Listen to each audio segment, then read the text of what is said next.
करीत आहोत. नमस्कार परभणी अंतर्गत विचार शलाका हा कार्यक्रम. या कार्यक्रमात आज प्रसारित होत आहेत स्कंद माता याविषयी प्रीती वैद्य यांनी दिलेली माहिती.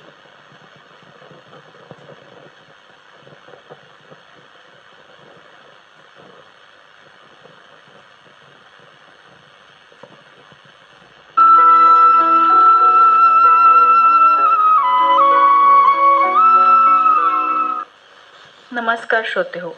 देहि मे सौभाग्यम आरोग्यम देहि मे परम सुखम रूपम देहि जयम देहि यशो देहि द्विषो देहि. हे देवी, मला आध्यात्मिक सौंदर्य आणि विजय प्रदान कर. कृपया तू मला गौरव प्रदान कर आणि माझ्या आंतरिक शत्रूंचा तू नाश कर. अशी प्रार्थना आपण नवरात्रोत्सवाच्या निमित्ताने देवी स्कंद मातेला करूया. नवरात्रीच्या 5व्या दिवशी आपण स्कंद माता या देवीला पूजतो. भगवान शिवांची ही अर्धांगिनी, कार्तिकेयाची ही माता आणि कार्तिकेयाचे दुसरे नाव स्कंद असे आहे. म्हणून या देवीच्या रूपाला आपण स्कंद माता असं म्हणतो. कार्तिकेयाची माता आणि मुलाच्या नावावरून हे नाव पडलेले आपण बघतो. प्रेम आणि ममतेची मूर्ती असलेली ही स्कंद माता पूजल्याने ती संतान प्राप्तीचा आशीर्वाद देते आणि पुत्रांना दीर्घायुष्य प्रदान करते, अशी मान्यता आपल्या संस्कृतीमध्ये आहे. या देवीच्या पूजनाने ज्ञान आणि शुभ फलप्राप्ती होते. 4 भुजा असणाऱ्या या देवीचे स्वरूप आहे. कार्तिकेयाला मांडीवर घेतलेली, दोन्ही हातांमध्ये कमळ धारण करणारी अशी ही स्कंद माता. ज्ञान, विज्ञान, धर्म, कर्म, कृषी, उद्योग सहित 5ही आवरणांनी युक्त विद्यावाहिनी दुर्गा असेही संबोधन आपण या देवीला देतो. अशा या स्कंद मातेला आपण वंदन करूया. सिंहासनागता नित्यम पद्माश्री तकरद्वया शुभदासु सदा देवी स्कंद माता यशस्विनी. आपलं हे किती मोठं सद्भाग्य आहे की आपल्याला देवदुर्लभ मानव देह प्राप्त झाला आहे. 84 लक्ष योनी फिरून या मनुष्य देहाची प्राप्ती होते आणि किती आश्चर्याची गोष्ट आहे की आपण आपला हा जन्म याचा लाभ न घेता व्यर्थ गोष्टींमध्ये गमावतो. मनुष्य जीवन हा अनुपम उपहार ईश्वराने आपल्याला दिला आहे. ज्या सुविधा इतर कोणालाच मिळत नाहीत त्या आपल्याला या जन्मामध्ये मिळालेल्या आहेत. हसणे, बोलणे, लिहिणे, वाचणे, परिवार, चिकित्सा, उद्योग, निवास, वाहन, मनोरंजन आदी इतके सर्व साधन इतर प्राणीमात्रांना मिळाले का? माणसावरच ईश्वराचा हा अनुग्रह का? संसारामध्ये आपण जन्म घेतो आणि काही काळानंतर आपण मृत्यू पावतो. मृत्यू कधी येईल हे सांगता येत नाही. फक्त मनुष्यालाच ही देणगी ईश्वराने दिली आहे की तो मृत्यूला दूर करून अमरत्वाची प्राप्ती करू शकतो. म्हणजेच मरावे परी कीर्ती रूपे उरावे या उक्तीनुसार अमरत्व. आपला देश हा महापुरुषांचा देश आहे.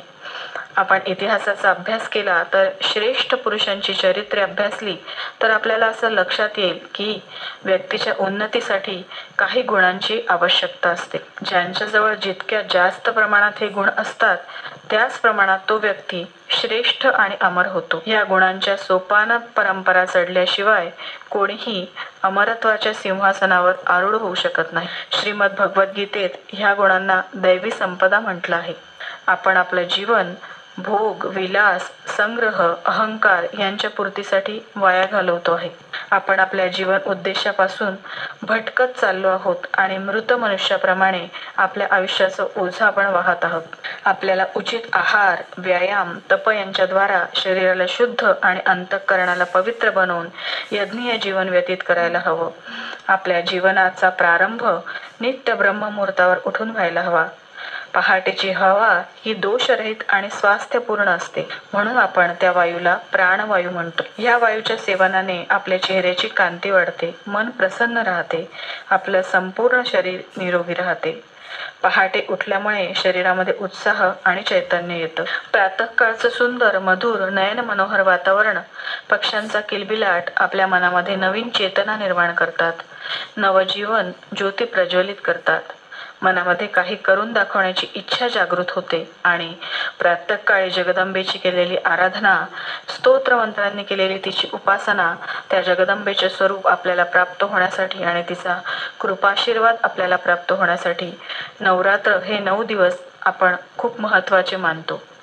अश्विन महिन्यामध्ये घटामध्ये देवीची स्थापना करून अखंड नंदादीप प्रज्वलित करून आदिमायेची 9 दिवस मनोभावे पूजा करणे म्हणजेच घटस्थापना. या नवरात्रोत्सवात मनामध्ये समाजसेवेचा अखंड नंदादीप चेतवूया आणि अंबाबाईची आराधना स्त्री शक्तीच्या सन्मानार्थ करूयात. जगदंबा माता की जय.